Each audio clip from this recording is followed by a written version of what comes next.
रविवारची सुट्टी छान सकाळी नाश्ता केला आणि त्यानंतरनं एक मोहीम हाती घेतली. ते म्हणजे आमचं स्टोरेज क्लीन करण्याची. खूप दिवसापासून पसारा पडला होता आणि आज त्याला मुहूर्त लागलेला आहे. आज खूप सारा वेळही होता म्हणून चकाचक सगळं स्टोरेज क्लीन करण्याचा निर्णय घेतला. सगळं साहित्य बाहेर काढून ठेवल्यानंतरनं रिकामं स्टोरेज आम्ही पटापट सगळ्या जाळ्या वगैरे झटकून झाडून घेतलं. नको असणारं सगळं साहित्य खोलून बाजूला केलेलं आहे. खूप सारी जागा जाते आणि हे रॅकही गंजलेलं होतं, त्यामुळे तेही खोलून बाजूला टाकून दिलेलं आहे. गार्डनमधून येताना जाताना सतत लाल लाल टोमॅटो खुणवत होते म्हणून तेही काढून घेतलेले.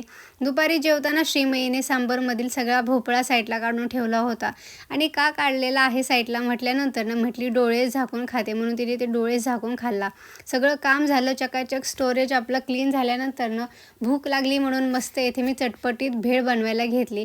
त्यात कांदा, टोमॅटो आणि थोडीशी कोथिंबीर घालून झाल्यानंतरनं भेळच्या पॅकेटमध्ये आलेली लाल चटणी आणि ग्रीन चटणी घालून मस्त ते मिक्स केलं.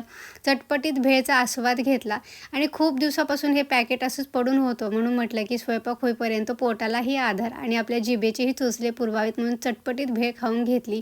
त्यानंतरनं गार्डनमध्ये आपल्या खूप सारे चेरी टोमॅटोज निघालेले होते आणि मुलींनाही पास्ता खायचा होता. त्यामुळे मग मी येथे पास्ता बनवायला घेतला आणि पास्ता सॉसमध्ये हे पाईन नट्स घेतलेले, चेरी टोमॅटोज आणि पामेझॉन चीज अशा प्रकारे पास्ता सॉस बनवल्यानंतरनं खूप छान टेस्टी लागतो. त्यामुळे तो मुलींनाही आवडतो. तर मी येथे नवीन चीज आणलेलं तेही खोललं. चेरी टोमॅटो, थोडेसे ऑलिव्ह ऑइल, थोडेसे लसणाच्या कळ्या घालून मस्त सॉस बनवला आणि येथे आपला पास्ता तयार झालेला आहे.